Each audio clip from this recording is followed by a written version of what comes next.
Have you ever wondered if the human species would be colonizing other planets in the near future? Some people say Mars or the Moon will be humanity's leap into what some have called the final frontier.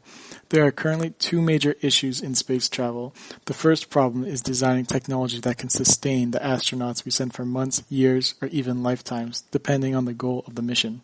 The second problem is determining how we can quickly and efficiently travel to such extraterrestrial planets. A more fantastical but possible method of space travel is hyperspace. Yes, you heard that right. I said it. Hyperspace. You're probably thinking, that fictional way of travel from that weird sci-fi trilogy from the 80s? That can't be possible. Could it be? Surprisingly, it's not as fictional as once thought. Space is massive. With planets and galaxies spread out, it could take anywhere from a few years to a few centuries to travel to other planets, not in our solar system. Even at the speed of light, the fastest known speed possible, traveling from Earth to our closest star, Proxima Centauri, would still take a few years. But in these fictional universes, you could travel multiple light years in a matter of hours or minutes. So strap your harnesses, plot your jump coordinates, and let's find out how this works.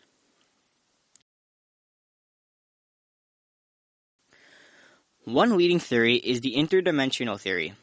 This theory states that when one jumps to hyperspace, it would be like creating a personal wormhole, allowing for a shortcut through space to be taken.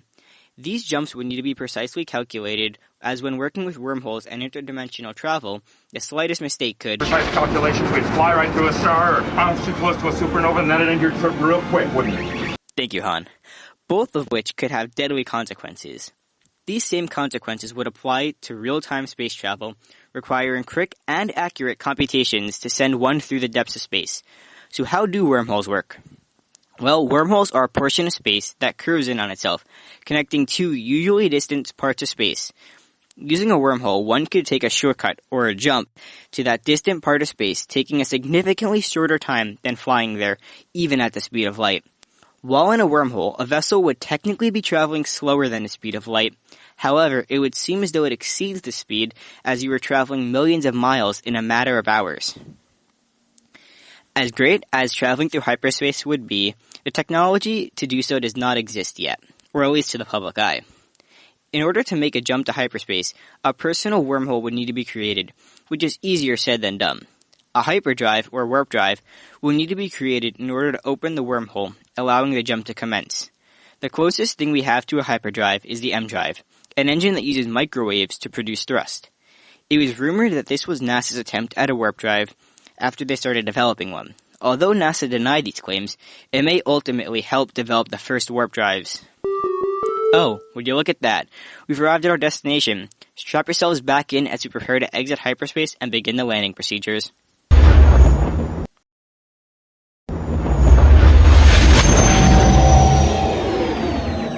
Well, now that we've arrived, it was an honor being your pilot. Allow me to pass it on to my good friend Sam, who will show you around the habitat. Thank you for flying with us. Thank you, Alex. Hope the flight was good. Welcome to the CAE habitat. Colonizing a planet is a concept many scientists dream of. One we here at CAE have mastered. Finding a way to create a habitat on a planet that doesn't have the necessities for life is a challenge that scientists have been working on for a while. Living on a different planet is a task that requires extensive amounts of research and pinpoint accuracy to execute. If one thing goes wrong in space, it's all but over for those who participate. While colonizing a planet is not something we may experience in the near future, that doesn't mean we can't start thinking about how it can be possible.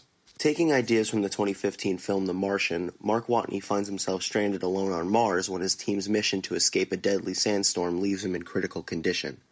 He is able to get back to the group's habitat, which is something very reminiscent of how Mars may be colonized. Though these habitats were only meant to last for the duration of a mission or two, they allowed for NASA to further understand how to live on a different planet. This design is one of the most accurate science fiction ideas, giving young engineers a thought to dwell on for the future of space exploration. Although the hab displayed in the movie is small, the design provides many of the necessary needs for living on Mars, and can be used as an example for colonizing Mars. There are many technologies that allow this hab to be hospitable, many of which are necessary for long-term survival on a new planet. Entrances that pressurize the habitat and keep the oxygen in and the carbon dioxide out of Mars allow the astronauts to live without needing spacesuits indoors. Solar panels are used as a primary source of energy as there are no power plants on these planets. In addition to this, agriculture is also an extremely significant part of survival on another planet. Being able to grow food will allow the crew to be self-reliant, especially since using supplies sent from Earth would be expensive and unreliable in the case of an issue. All of these fascinating technologies are here at the state-of-the-art habitat. Of course, before creating a colony on a foreign planet, we need to find a suitable location for survival. Missions will have to be conducted in order to find a location that will work. Luckily, Mars is able to provide for some of our needs. It is closer to Earth than most other planets and will allow for better communication. In addition, Mars has many natural resources that are used by humans. This is extremely important in enabling the possibility of survival for a large population, with recorded materials being carbon dioxide, iron, aluminum, silicon, and sulfur. These resources can be used to make many important things. The iron can be made into steel and used to build better habitats. The silicon can be used for many technologies as it is the primary material in most computer chips. Being able to get these materials locally can enable the human population to last on a foreign planet and advance without need for supplies from Earth. Building a new habitat isn't the only way to thrive or even survive on a new planet. Much more is needed. My friend Darren will now explain how life on a new planet will work.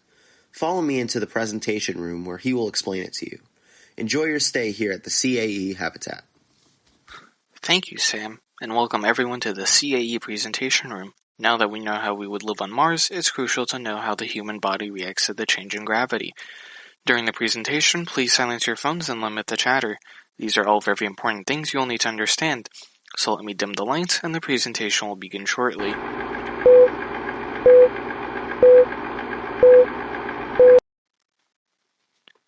Welcome to Mars. We're so glad you can join us.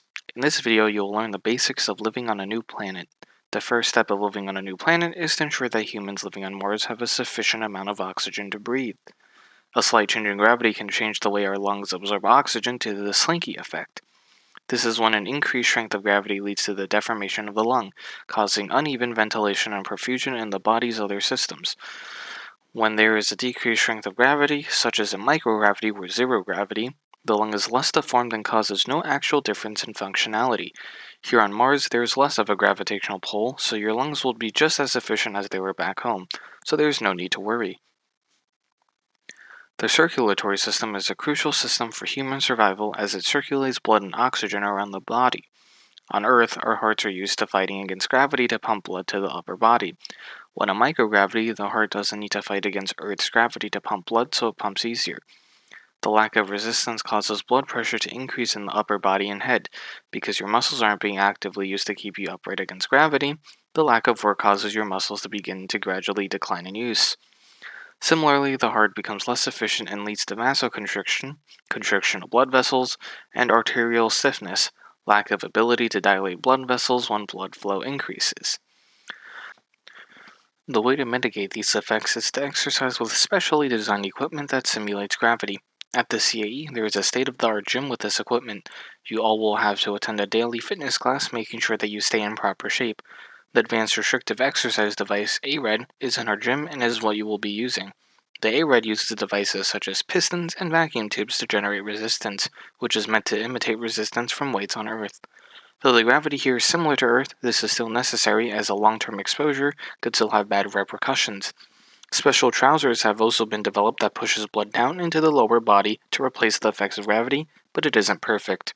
Another important factor in extraterrestrial exploration is maintaining the health of astronauts. The immune system is the most prone body system to change from surrounding factors, such as radiation, change in gravity, and mental health.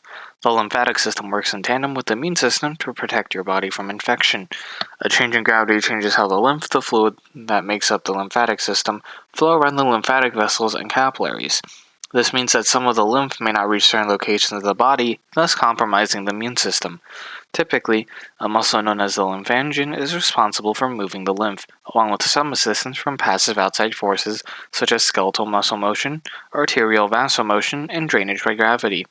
With less gravity during spaceflight, both the fluid homeostasis of the lymphocytes and the transport of them are compromised. Currently, research is still being conducted by NASA on the International Space Station to see how the immune system can be stabilized during and after spaceflight and how to better protect the immune system in different levels of gravity.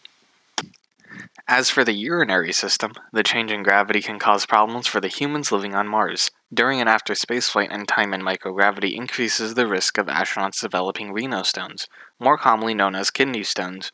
The rate of developing kidney stones is around 0 to 5%. Most kidney stones formed are caused by increased calcium and citrate quantities in the kidney.